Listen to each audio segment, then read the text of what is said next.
Réagir aux situations d'urgence. Si vous tombez dans l'eau, gardez vos vêtements. Grimpez sur le bateau ou sur tout objet flottant afin de vous maintenir hors de l'eau si possible. Groupez-vous ensemble si vous êtes deux ou plusieurs.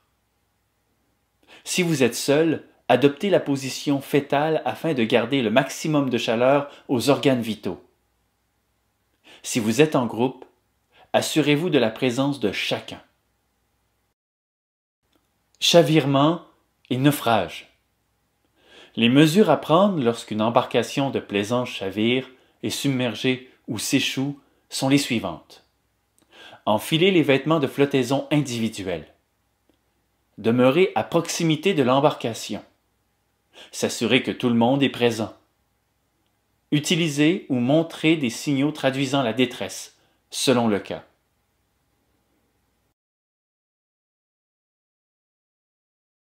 Défaillance. En cas de panne mécanique ou incendie, voici les mesures à prendre à bord d'une embarcation de plaisance. Modifiez la vitesse de l'embarcation selon les circonstances. Mouiller l'embarcation selon les circonstances.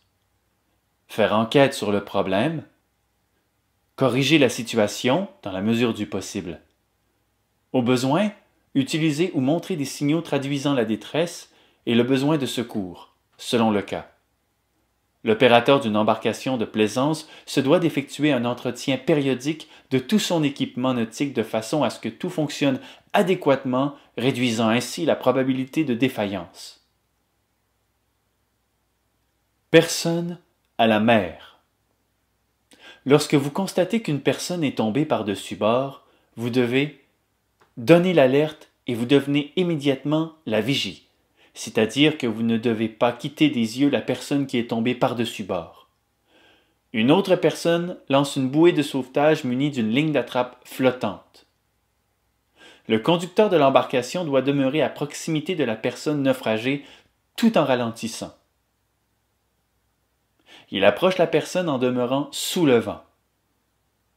Il ferme les moteurs pour ne pas risquer de blesser la personne avec l'hélice.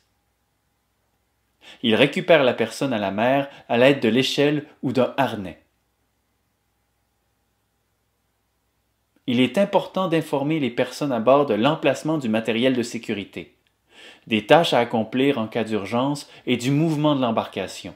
De plus, il est très important de pratiquer les procédures de sauvetage afin que chacun des passagers en obtienne une parfaite maîtrise.